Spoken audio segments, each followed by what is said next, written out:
إن الله وملائكته يصلون على النبي يا أيها الذين آمنوا صلوا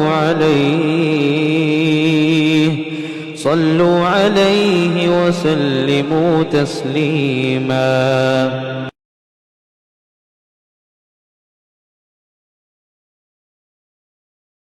کھولا اور زلیخا کا شوہر کھڑا ہوا ہے. فوراً زلیخا نے بات بدل لی. کیا کہا؟ وَأَلْفَ يَا سَيِّدَهَا لَدَى الْبَابِ قالت ما جزاء من أراد بأهلك سوءا إلا أن يسجن أو عذاب أليم. کیا کہتی ہے؟ اے بادشاہ، اگر کوئی تیری بیوی کے ساتھ غلط کام کر رہا ہو، اگر کوئی تیری بیوی کے ساتھ غلط کام کرنا چاہتا ہو تو بتاؤ اس کا بدلہ کیا ہوگا. اس کے لیے تو بڑا خطرناک عذاب ہے، اس کے لیے جیل ہے. یہ یوسف میرے ساتھ غلط کام کرنا چاہ رہا تھا، دیکھیے پاسا پلٹ لیا. غلط کام کون کرنا چاہ رہا تھا؟ کون؟ زلیخا. اور مٹکی کس کے سر پھوڑ دی؟ یوسف علیہ السلام کی. یہ کرنا چاہ رہا تھا. حضرت یوسف کہتے ہیں، حضرت یوسف علیہ السلام فرماتے ہیں، قرآن کہتا ہے سورہ یوسف کھولیے،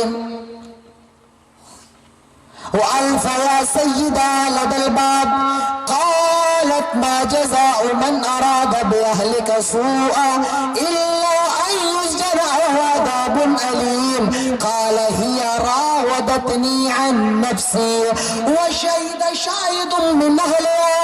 حضرت یوسف کہتے ہیں، ارے یہی تو مجھے خود گناہ کی طرف دعوت دے رہی تھی، میں نے اس کے ساتھ کوئی غلط کام کا ارادہ نہیں کیا تھا. یہی تو مجھے دعوت دے رہی تھی زنا کی طرف، بدکاری کی طرف. وَشَهِدَ شَاهِدٌ مِّنْ أَهْلِهَا. ایک بوڑھے آدمی نے کہا ایسا کرو، إِنْ كَانَ قَمِيصُهُ قُدَّ مِنْ قُبُلٍ فَصَدَقَتْ وَهُوَ مِنَ الْكَاذِبِينَ.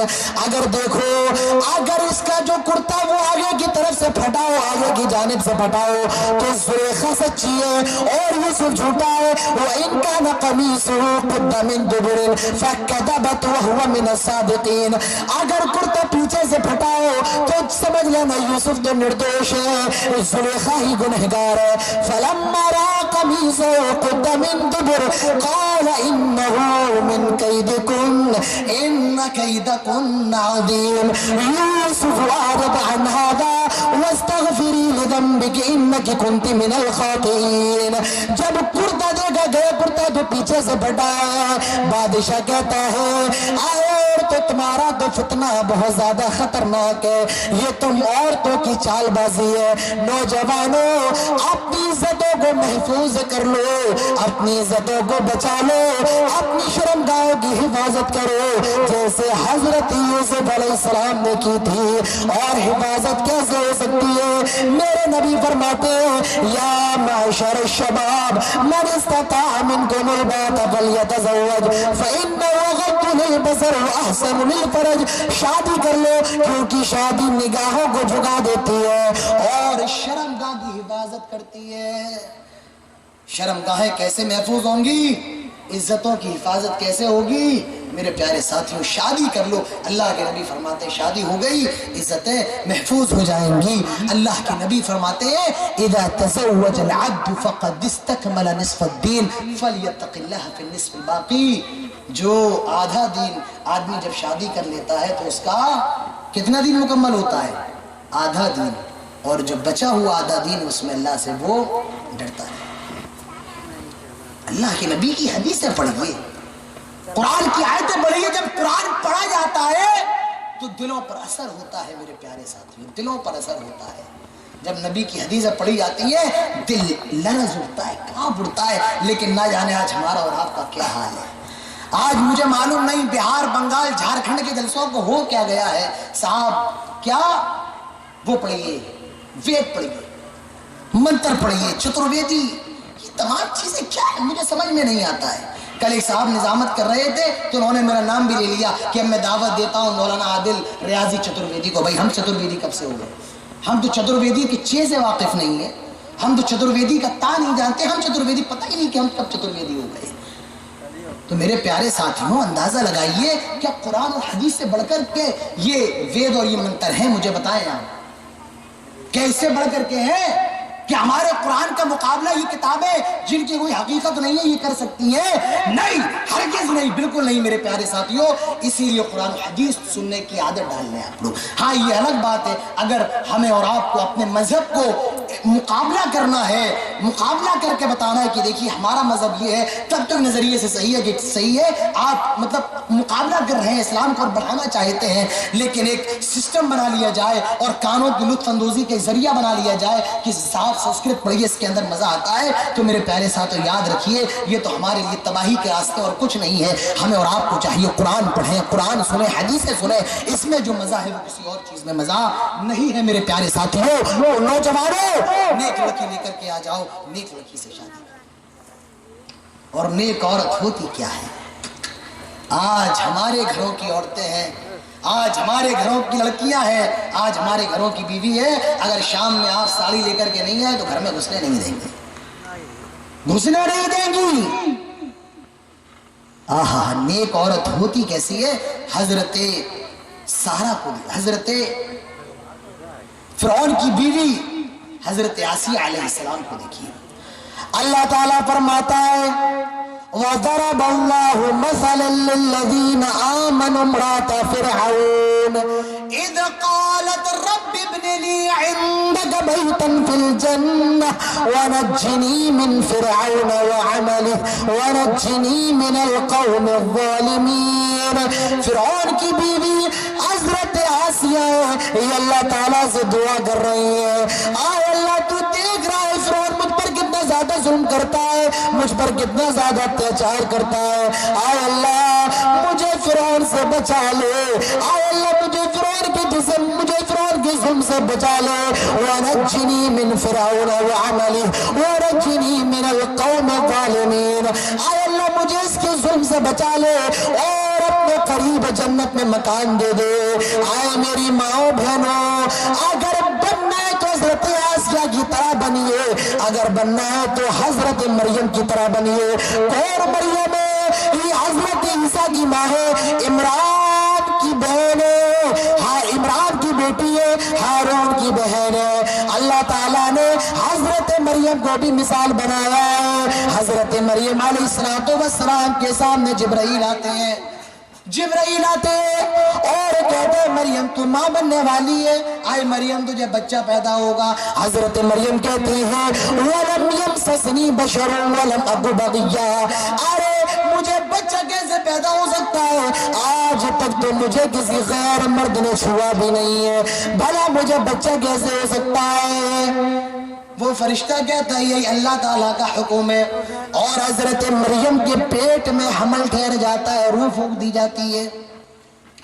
جب ڈلیوری کا ٹائم آتا ہے، جب وہ حمل کا وقت آتا ہے، جب ولادت کا وقت آتا ہے، حضرت مریم کہتی ہے، کیا کہتی ہے؟ یا لیتنی مت قبل ھذا وکنت نسیا منسیا، کاش آج سے پہلے میں ہلاک و برباد کیوں نہ ہو گئی، کاش آج سے پہلے میں مر کیوں نہیں گئی۔ میرے پیارے ساتھیوں حضرت عیسیٰ پیدا ہو گئے، حضرت مریم اللہ تعالیٰ سے کہتی ہے آئے اللہ میں اس بچے کو لے کر کے کیسے اپنی قوم میں جاؤں گی، آئے اللہ میں اس بچے کو لے کر اپنی برادری میں کیسے جاؤں گی، لوگوں کو کیا منہ دکھاؤں گی۔ اللہ تعالیٰ فرماتا ہے آئے مریم تم خاموش رہنے کا روزہ رکھ لو، تم نہ بولنے کا روزہ رکھ لو، اور اگر کوئی تم سے سوال کرے تو کہہ دینا انی نذرت للرحمن صوما، میں نے خاموش رہنے کا روزہ رکھا ہے۔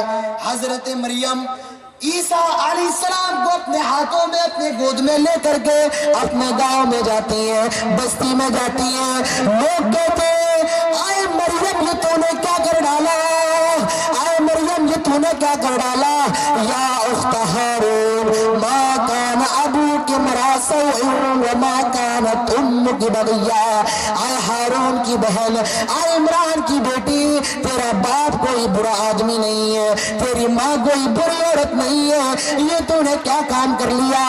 معلوم یہ چلا باپ خراب ہوتا ہے تو بیٹی بھی خراب ہوتی ہے، اگر ماں خراب ہوتی ہے تو بیٹی بھی خراب ہوتی ہے، اگر بھائی بگڑتا ہے تو بیٹی بھی بگڑتی ہے، بہن بھی بگڑتی ہے۔ لوگ کہتے ہیں یا اخت ہارون ما کان ابوک امرأ سوء وما کانت امک بغیہ، اے ہارون کی بہن یہ بچہ کہاں سے آ گیا ہے؟ حضرت مریم کہتی ہے او لوگوں میں نے خاموش رہنے کا روزہ رکھا ہے، میں نے نہ بولنے کا روزہ رکھا ہے۔ فاشارت الیہ، حضرت عیسیٰ کی طرف اشارہ کر دیا میں کچھ نہیں بولوں گی۔ ایسا اگر اس بچے سے پوچھ لو وہ قوم کے لوگ کہتے ہیں کیف نکلم ما کان فی المہد صبیا، آئے مریم یہ چھوٹا سا بچہ ہے، آئے مریم یہ دودھ پیتا بچہ ہے، آئے مریم یہ 2-3 دن کا بچہ ہے، یہ ہم سے بات کیسے کر سکتا ہے؟ اسی وقت حضرت عیسیٰ بول پڑتے ہیں قال انی عبد اللہ آتانی الکتاب وجعلنی نبیا۔ اے لوگوں میری ماں کو برا بھلا نہ کہو، اے لوگوں میری ماں کو تانے نہ دو، اے لوگوں میری ماں پر جھوٹے الزام نہ لگاؤ۔ انی عبد اللہ، میں اللہ کا بندہ ہوں، میں اللہ کا غلام ہوں۔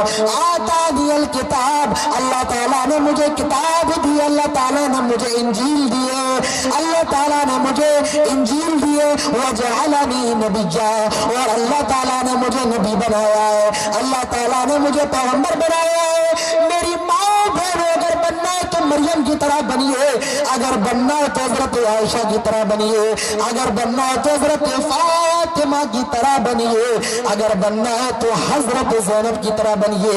یہ نیک عورتیں ہیں، یہ آئیڈیل عورتیں، یہ مثالی خواتین ہیں، یہ مثالی خواتین کے نمونے ہیں۔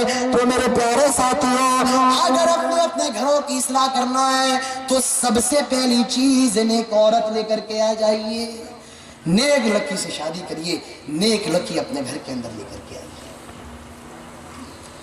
گھر کی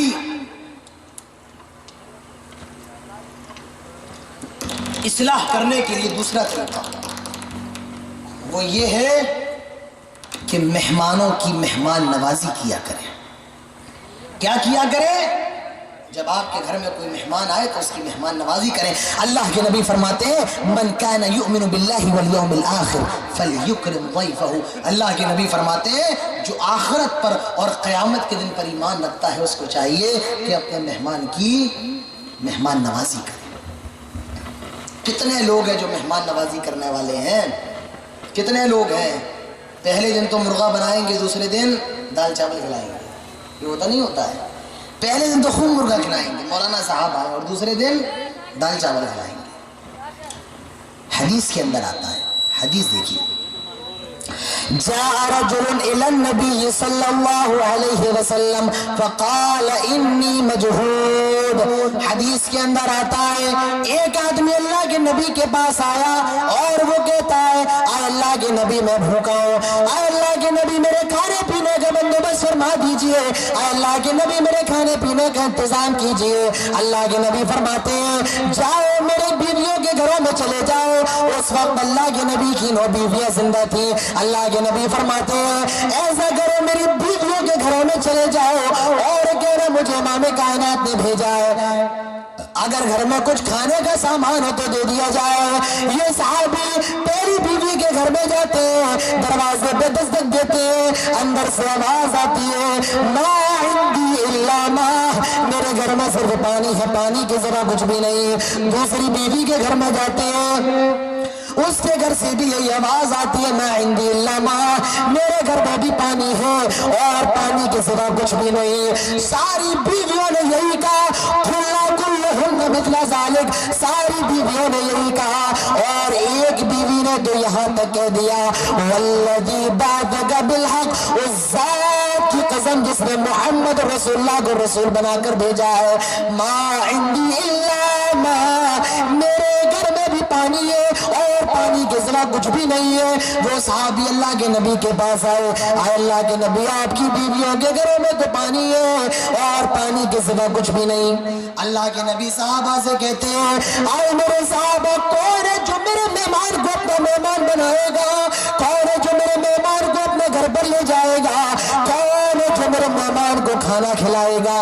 ایک صحابی اٹھ کر کے کھڑے ہو جاتے ہیں اے اللہ کے نبی میں آپ کے لے جاتا ہے. اے اللہ کے نبی آپ کو فکر کرنے کی ضرورت نہیں ہے. اے اللہ کے نبی میں آپ کے مہمان کو کھانا کھلاتا ہوں اور اس مہمان کو اپنے گھر پہ لے کر کے چلے جاتے ہیں. بیوی سے کہتے ہیں آئے میری بیوی کیا گھر میں کھانے پینے کا کچھ سامان موجود ہے؟ بیوی کہتی ہے آئے میرے شوہر گھر میں کھانا تو ہے لیکن وہ اتنا ہے کہ ہمارے دو معصوم بچے کھا سکتے ہیں. اتنا بھی نہیں ہے کہ ہم کھا لیں. اتنا بھی نہیں ہے کہ ہم کھا لیں. دو معصوم بچے ہیں. حضرت ابو طلحہ یہ صحابی کہتے ہیں آئے میری بیوی ایسا کرو ان دونوں بچوں کو بھوکا سلا دو.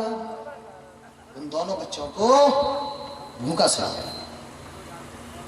اور قربان جائیے صحابی کی بیوی پر.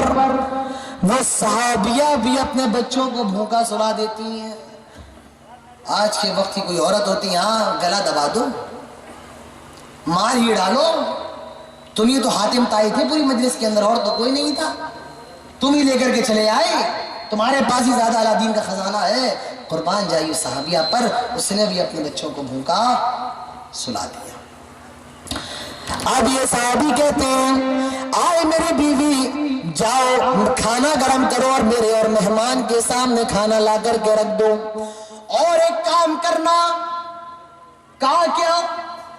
جب تم میرے اور مہمان کے سامنے وہ کھانے کا برتن لا کر کے رکھ دینا ہمارے سائیڈ میں جو چراغ جل رہا ہو ہمارے سائیڈ میں جو دیا جل رہا ہو تم اس کو صحیح کرنے کے لیے آنا. صحیح کر رہی ہو اور اس کو بجھا دینا گل کر دینا. بجھا دینا گل کر دینا. کہا کیوں؟ آئے میری بیوی کھانا بہت کم ہے. اگر میں بھی اس مہمان کے کھانے سے کھانا کھاؤں گا تو کھانا کم پڑ جائے گا. ایسا کرنا جب تم اس چراغ کو بجھا دو گی جب تم میرا اس چراغ کو گل کر دو گی تو اندھیرا ہو جائے گا. اس اندھیرے میں بھی کھانا کھاؤں گا مہمان بھی کھانا کھائے گا. لیکن میرے کھانے کی حالت یہ ہوگی میں کھا لیا تو اس برتن میں لے جاؤں گا اور میں کھا لیا اپنے منہ میں ڈالوں گا تاکہ مہمان کو یہ شک نہ ہو کہ میں کھانا نہیں کھا رہا ہوں. اور وہ مہمان پیٹ بھر کر کے سیراب ہو جائے پیٹ بھر کر کے آسودہ ہو جائے وہ پیٹ بھر کر کے کھانا کھا لے. میری بیوی تم چراغ بجھا دینا. چنانچہ اس بیوی نے بھی ایسا ہی کیا. ابو طلحہ نے بھی ایسا ہی کیا. کھانا نہیں کھایا خالی ہاتھ اس برتن میں لے جاتے ہیں خالی ہاتھ اپنے منہ میں ڈالتے ہیں خالی ہاتھ اپنے منہ میں ڈالتے ہیں. صبح ہوتی ہے فجر کی نماز میں مسجد نبوی میں پہنچتے ہیں. اللہ کے نبی سے ملاقات ہوتی ہے. اللہ کے نبی صحابی کو دیکھ کر کے مسکرا رہے ہیں ہنس رہے ہیں مسکرائے جا رہے ہیں. کچھ دیر کے بعد پھر یہ صحابی دیکھتے ہیں اللہ کے نبی مسکرائے جا رہے ہیں. یہ صحابی پہ رہان آ گیا. کہنے لگے اے اللہ کے نبی آپ مسکرا کیوں رہے ہیں کیا ہو گیا ہے؟ اے اللہ کے نبی میرے ماں باپ آپ پہ قربان ہو جائیں. اے اللہ کے نبی آپ کیوں مسکرا رہے ہیں کیا بات ہے؟ اللہ کے نبی کہتے ہیں اے میرے پیارے صحابی اے میرے جانثار صحابی اے ابو طلحہ میں کیوں نہ مسکراؤں. اے ابو طلحہ میں تمہیں دیکھ کر کیوں نہ مسکراؤں جبکہ اللہ تعالیٰ بھی تمہیں دیکھ کر مسکرا رہا تھا. قد عجب اللہ من صنعکما بضیفکما اللیلہ. تم رات میں جو کچھ بھی اپنے مہمان کے ساتھ کر رہے تھے اللہ تعالیٰ اس کو دیکھ کر کے مسکرا رہا تھا. جب جبرائیل نے مجھے یہ خبر دی ہے تو میں بھی مسکرا رہا ہوں. میرے پیارے ساتھیوں مہمانوں کی مہمان نوازی کیا کرو. مہمانوں کی مہمان نوازی بہت بڑا کام ہے. اللہ کے نبی فرماتے ہیں جو آخرت کی ایمان رکھتا ہے اس کو چاہیے کہ مہمان کی مہمان نوازی کرے. جب جنتی جنت میں چلے جائیں گے اور جہنمی جہنم کے اندر چلے جائیں گے تب جنتی جہنمیوں سے جانتے ہیں کیا پوچھیں گے؟ ما سلککم فی سقر. کیا پوچھیں گے جہنمیوں تم جہنم کے اندر کیوں آ گئے؟ جہنم کے اندر کیوں آ گئے؟ کیا کہیں گے؟ قالوا لم نکن من المصلین. لوگوں ہم دنیا کے اندر نمازیں نہیں پڑھتے تھے. کیا نہیں کرتے تھے؟ لم نکن من المصلین. ہم دنیا کے اندر نمازیں نہیں پڑھتے تھے۔ آج مجھے بتائیں ہمارے اور آپ کے اندر کتنی نماز کا شوق ہے؟ آج ہماری مسجدوں میں چلے جاؤ، مسجدیں رو رہی ہیں، چیخ رہی ہیں، چلا رہی ہیں، کہاں گئے نمازی، کہاں گئے سجدوں کے غازی، کہاں گئے مسجدوں میں اللہ کے سامنے گڑگڑانے والے، اللہ کے سامنے رونے والے؟ آج مسجدوں میں نمازی نظر نہیں آتے۔ جب یہ مسجدیں لاک ڈاؤن میں بند ہو جائیں تو کود رہے ہیں مسجد کی چھتوں سے، نماز پڑھ لیں، نماز پڑھ لیں۔ اب جب مسجدیں کھلی ہیں تو کوئی نماز پڑھنے والا نہیں، کوئی نماز پڑھنے والا نہیں میرے پیارے ساتھیوں۔ آج مجھے بتائیں ہم میں اور آپ میں کتنے لوگ نماز پڑھنے والے ہیں؟ آپ کی یہاں جلسے کرانے کا بڑا شوق ہے، بہت جلسے ہوتے ہیں، بڑا اچھا بھی لگتا ہے، لیکن جلسوں کی صبح فجر کی نماز میں پہنچ جائیں تو آپ کو فجر کی نماز میں ایک صف اور دو صف نظر آتی ہے، ایک صف اور دو صف۔ میرے پیارے ساتھیوں نماز پڑھیے، نماز کا اہتمام کریے۔ اللہ کے نبی فرماتے ہیں اے بین العبد والکفر والشرک ترک الصلاۃ، غالباً ہی الفاظ حدیث کے کہ ایک مشرک اور ایک مسلمان کے درمیان فرق کرنے والی چیز نماز ہے۔ اگر آدمی نماز نہیں پڑھتا ہے تو وہ کافر ہے، اور اگر نماز پڑھتا ہے تو وہ مسلمان ہے۔ اسی لیے اللہ کے نبی فرماتے ہیں من ترک الصلاۃ متعمدا فقد کفر، جس نے جان بوجھ کر نماز چھوڑ دی وہ کافر ہو گیا، اسلام سے نکل گیا۔ میرے پیارے ساتھیوں آج بتائیے ہمارے اور آپ کے صحیح معنی میں ہم اور آپ مسلمان ہیں؟ اللہ کے نبی تو یہ فرماتے ہیں جو نماز نہیں پڑھتا ہے وہ کافر ہو گیا ہے۔ اب یہ الگ بات ہے کہ انڈیا پاکستان کے زیادہ تر مولوی نماز نہیں پڑھتے ہیں تو وہ اس کفر کو کیا کہتے ہیں؟ یہ کفر عملی ہے، کفر اعتقادی نہیں ہے، کفر عملی ہے۔ لیکن جب آپ سعودی کی لجنہ کمیٹی سے جب آپ پوچھیں گے، فتاوی لجنہ دائمہ سے جو وہاں کی فتاوی کمیٹی ہے، اس کا یہ فتویٰ ہے جو میں کوٹ کر رہا ہوں، جو آدمی نماز نہیں پڑھتا ہے اس کو مسلمانوں کے قبرستان میں بھی دفن نہیں کرنا چاہیے۔ جو آدمی نماز نہیں پڑھتا ہے اس کو اگر اس کی بیوی اگر کسی عورت نے شوہر نماز نہیں پڑھتا ہے تو ایسی عورت کو ایسے شوہر سے خلا لے لینا چاہیے۔ اگر کوئی عورت نماز نہیں پڑھتی ہے تو ایسے شوہر کو اپنی بیوی کو طلاق دے دینا چاہیے۔ جو آدمی نمازی نہیں ہے اس کے گھر کا کھانا کھانا بھی جائز نہیں ہے۔ میرے پیارے ساتھیوں یہ فتویٰ ہے، آج ہم نے اور آپ نے نماز کو بڑا ہلکا لے لیا ہے۔ میرے پیارے ساتھیوں نماز پڑھیے۔ اللہ تعالیٰ فرماتا ہے جہنمی کیا کہیں گے؟ لم نکن من المصلین، ہم نماز نہیں پڑھتے۔ میرے پیارے ساتھیوں مسجدوں کو آباد کریے، نمازیں پڑھیے۔ اسی لیے نماز کا شروع سے شعور ڈالنے کے لیے اللہ کے نبی فرماتے ہیں مروا اولادکم بالصلاۃ وہم ابناء 7 سنین، لوگوں جب تمہارے بچے 7 سال کے ہو جائیں، 7 سال کے تو انہیں نماز پڑھنے کا حکم دو۔ کتنے سال کے؟ 60 سال کے نہیں۔ لگتا ہے کہ لوگوں نے 7 کو 60 سمجھ لیا ہے کہ جب آپ 60 کے ہو جائیں، منہ میں دانت نہ ہو، پیٹ میں ہاتھ نہ ہو، اب چلیے مسجد کی طرف، اب چلیے اللہ اللہ کرنے۔ تو میرے پیارے ساتھیوں نماز پڑھیے۔ اللہ تعالیٰ فرماتا ہے جہاں نبی کہیں گے قالوا لم نکن من المصلین، ہم نمازیں نہیں پڑھتے تھے، اور ولم نکن نطعم المسکین، ہم مسکینوں کو کھانا نہیں کھلاتے تھے، ہم مسکینوں کو کھانا نہیں کھلاتے تھے، ہم مہمانوں کی مہمان نوازی نہیں کرتے تھے، ہم بھوکوں کا پیٹ نہیں بھرتے تھے۔ میرے پیارے ساتھیوں بھوکوں کو کھانا کھلائیے، مہمانوں کی مہمان نوازی کریے۔ آئیے میں آپ کے سامنے کا آخری واقعہ رکھتا چلو کہ مہمان کے اگر کوئی بھوکا ہو تو اس کو کھانا کھلایا جائے۔ ایک بہت بڑے عالم عبد المالک مجاہد وہ اپنی کتاب کے اندر ایک واقعہ نقل کرتے ہیں۔ وہ کہتے ہیں ایک دروازے پر ایک فقیر پہنچتا ہے اور اس گھر کے اندر نیا جوڑا بناتا، ایک لڑکی اور لڑکا اور لڑکی کی شادی ہوئی تھی، وہ دونوں بیٹھ کر کے کھانا کھانے والے ہیں۔ ایک فقیر ان کے دروازے پہ پہنچتا ہے، دروازے پہ دستک دیتا ہے، شوہر آتا ہے، دروازہ کھولتا ہے، دیکھتا ہے فقیر بیٹھا ہوا ہے اور وہ کہہ رہا ہے مجھے کھانا دے دو، مجھے بہت تیز بھوک لگ رہی ہے۔ اس آدمی کو غصہ آ جاتا ہے، بدبخت رات کے وقت کھانا مانگنے چلا آیا، میری نئی شادی ہوئی ہے، اور اس بیچارے غریب کو بہت مارتا ہے، اتنا پیٹتا ہے کہ اس کو لہو لہان کر دیتا ہے، اور وہ بیچارہ فقیر چلا جاتا ہے۔ اب جب یہ لوٹ کر کے آتا ہے گھر کے اندر تو اس کو ایک اچھوئی سی بڑی عجیب سی بیماری لگتی، کبھی ہاتھ پٹک رہا ہے، کبھی پاؤں پٹک رہا ہے، کبھی منہ الگ آواز الگ الگ نکال رہا ہے، اور یہ گھر کے باہر نکل جاتا ہے۔ 1 گھنٹہ گزر جاتا ہے یہ گھر کے اندر نہیں آتا ہے، 2 گھنٹے گزر جاتے ہیں یہ گھر کے اندر نہیں آتا ہے، 3 گھنٹے گزر گئے، پوری رات گزر گئی، دن گزر گیا، ہفتے گزر گئے اور اس کے شوہر کا پتہ نہیں چلا، مہینے گزر گئے، سارا سال گزر گئے۔ گاؤں عورت نے گاؤں کی کمیٹی میں کہا میری دوسری شادی کروا دو، چھوڑ کر کے چلا گیا ہے، اس کی دوسری یہ عورت اب اپنے دوسرے شوہر کے ساتھ کھانا کھانے بیٹھی ہے، کھانا دونوں کے سامنے لگا ہوا ہے، اسی وقت دروازے پہ دستک ہوتی ہے، بیوی گئی، دروازہ کھولا، دیکھا سامنے فقیر موجود ہے اور وہ کہہ رہا ہے مجھے کھانا دے دو، مجھے بہت تیز بھوک لگ رہی ہے، میں بھوکا ہوں، مجھے کھانا دے دو۔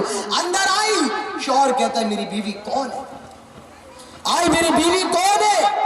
بیوی کہتی ہے میرے شوہر ایک فقیر ہے اور وہ کھانا مانگ رہا ہے۔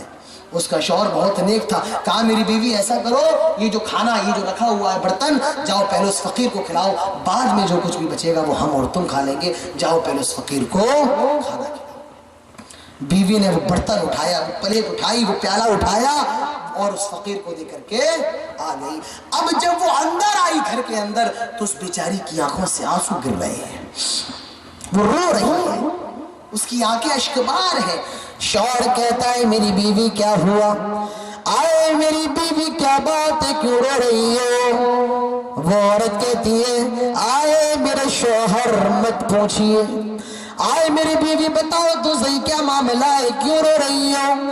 آئے میرے شوہر اگر سننا چاہتے تو سن لو، آئے میرے شوہر یہ جو باہر دروازے پر فقیر بیٹھا ہوا ہے، آئے میرے شوہر یہ جو باہر دروازے پر کھانا کھا رہا ہے، آئے میرے شوہر یہ جو باہر دروازے پر فقیر بیٹھا ہوا ہے، یہ میرا پہلے والا شوہر ہے، اس نے ایک فقیر کو مارا تھا، آج فقیر بن کر میرے سامنے آ گیا ہے۔ اس عورت کے دوسرے شوہر کی بھی آنکھوں میں آنسو آ گئے۔ وہ بیوی کہتی ہے میں تو رو ہی رہی ہوں لیکن تم کیوں رو رہے ہو، کیا بات ہے؟ یہ اس کا دوسرا شوہر کہتا ہے آئے میری بیوی یہ جو باہر دروازے پر فقیر بیٹھا ہوا ہے، آئے میری بیوی یہ جو باہر دروازے پر کھانا کھا رہا ہے، یہ جو تیرا پہلے والا شوہر ہے، آئے میری بیوی اس نے جس فقیر کو مارا تھا وہ فقیر کوئی اور نہیں بلکہ میں تھا۔ میرے پیارے ساتھیو، اللہ کب فقیر کو شوہر بنا دے، شوہر کو فقیر بنا دے، اسی لیے غریبوں کی مدد کیا کرو، بھوکوں کو کھانا کھلایا کرو، مسکینوں کی ضرورتوں کو پورا کیا کرو۔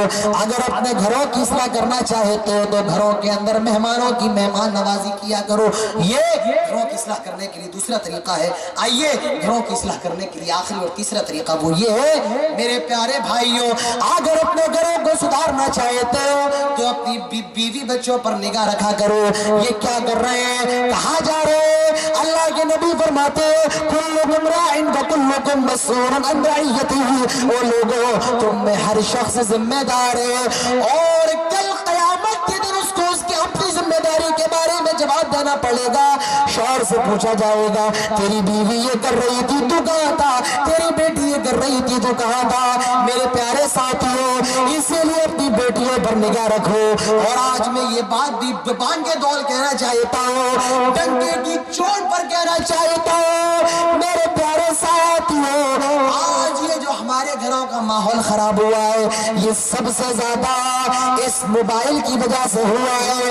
آج جب میں اپنی نوجوان لڑکیوں کے ہاتھوں میں یہ موبائل دے رکھا ہے، اور کسی نے صحیح کہا ہے، صحیح کہا ہے، جن گھروں کی جوان لڑکیوں کے پاس موبائل ہو ان گھروں کی دیواریں اونچی کرنے کا کوئی فائدہ نہیں ہے۔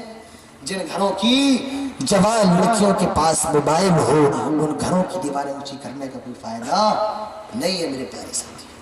لہٰذا اپنی بچیوں کے ہاتھوں سے جو موبائل ہے بڑے بڑے، اگر وہ صحیح استعمال کرتی ہے تب تو ایک الگ بات ہے، لیکن بہتر یہ کہ ان سے لے لو۔ نہیں مولانا صاحب، ہماری بیٹی بہت نیک ہے، ہماری بیٹی بڑی دیندار ہے۔ آپ کی بیٹی بہت نیک ہوگی لیکن آپ کی بیٹی حضرت مریم سے زیادہ تو نیک نہیں ہے نا۔ آپ کی بیٹی حضرت مریم سے زیادہ پاک تو نہیں ہے نا؟ حضرت مریم انگور کا سیزن نہیں انگور آ رہے ہیں، سیب کا سیزن نہیں سیب آ رہے ہیں، کھجور کا سیزن نہیں کھجور آ رہے ہیں۔ حضرت زکریا کہتے ہیں آئے مریم انگور کا موسم نہیں انگور آ رہے ہیں، سیب کا موسم نہیں سیب آ رہے ہیں۔ آئے مریم کیا بات ہے؟ حضرت زکریا کا بار بار مریم علیہ السلام سے سوال کرنا اس بات کی دلیل ہے میرے پیارے ساتھیوں۔ آپ بھی اپنی بچیوں سے سوال کرا کریں یہ فون میں یہ نمبر کہاں سے آیا، یہ پھول کہاں سے آیا، یہ قلم کہاں سے آیا، اتنی دیر میں کیوں آ رہی ہو، کہاں سے گئی تھی، کہاں گئی تھی۔ اگر آپ کا بیٹا ہے تو اپنے بیٹے سے سوال کرو کہاں آ رہے، کہاں سے آ رہے ہو، اتنی رات میں کہاں سے آ رہے ہو، صبح اتنی جلدی کہاں جا رہے ہو، میں نے تم کو اتنا روپیہ دیا تم نے کہاں خرچہ کیا۔ میرے پیارے ساتھیوں، کلکم راعٍ وکلکم مسئول عن رعیتہ، تم میں ہر شخص ذمہ دار ہے اور کل قیامت کے دن اس کو اس کی ذمہ داری کے بارے میں جواب دینا پڑے گا۔ یہ گھروں کی اصلاح کرنے کا چوتھا طریقہ ہے۔ آئیے پانچواں اور آخری طریقہ بیان کر کے اپنی بات ختم کرتا ہوں۔ اگر اپنے گھروں کی اصلاح کرنا ہے میرے پیارے ساتھیوں، اپنے گھروں کے اندر خوشگوار ماحول بنائیے۔ جب گھروں کے اندر جائیے تو اپنے بچوں سے مسکرائیے، اپنے بچوں سے بولیے، اپنے بچوں سے پیار کریے، اپنی بیوی سے بولیے، اس سے بھی محبت کریے۔ اللہ کے نبی حسن اور حسین کو پیار کر رہے ہیں، کچھ لوگ گزرے کہ اللہ کے نبی ہم نے تو آج تک اپنے بچوں کو پیار نہیں کیا۔ اللہ کے نبی فرماتے ہیں اگر اللہ نے تمہارے دلوں سے رحمت کو اٹھا لیا ہو تو میں کیا کر سکتا ہوں۔ میرے پیارے ساتھیوں، اپنے بیوی بچوں کو وقت دیا کریں، ان کے ساتھ ہنسا کریں، بولا کریں، اپنے گھر کا ماحول خوشنما بنائیں، اپنے گھر کا ماحول خوشحال بنائیں میرے پیارے ساتھیوں، تبھی ہمارے اور آپ کے گھر اسلامی گھر بن سکتے ہیں۔ یہ کچھ باتیں تھیں اپنے گھروں کو اسلامی گھر بنانے پر، اپنے گھروں کو اسلامی گھر کیسے بنائے اس موضوع پر، جو میں نے 5 طریقے آپ کے سامنے رکھے ہیں۔ اب وقت بہت زیادہ ہو گیا ہے، اب انہی باتوں پر میں اکتفا کرتا ہوں اور اللہ تعالیٰ سے دعا کرتا ہوں کہ الہ العالمین جو باتیں ہوئی ہیں تو ہم سب کو ان تمام باتوں پر عمل کرنے کی توفیق عطا فرما۔ الہ العالمین ہم سب کو اپنے اپنے گھروں کو اسلامی گھر بنانے کی توفیق عطا فرما۔ الہ العالمین ہم سب کو اپنے اپنے گھروں کی اصلاح کی توفیق عطا فرما، ہم سب کو اپنے آپ کی اصلاح کرنے کی توفیق عطا فرما۔ اے الہ العالمین جن لوگوں نے آج کے اس پروگرام کا انعقاد کیا ہے اللہ تو ان کی کوششوں کو قبول فرما لے۔ الہ العالمین جو ابھی تک یہاں پر جمع ہیں، ابھی تک یہاں پر بیٹھے ہوئے ہیں، اللہ تو ان سب کی حاضری کو قبول فرما لے، ان سب کو جنت الفردوس نصیب فرما۔ اے اللہ جب تک ہم زندہ رہیں توحید پر، اسلام پر، اور جب خاتمہ ہو تو ایمان پر۔ اقول قولی هذا واستغفر الله لي ولكم ولسائر المسلمين وما علينا الا البلاغ واخر دعوانا ان الحمد لله رب العالمين والسلام عليكم ورحمة الله وبركاته۔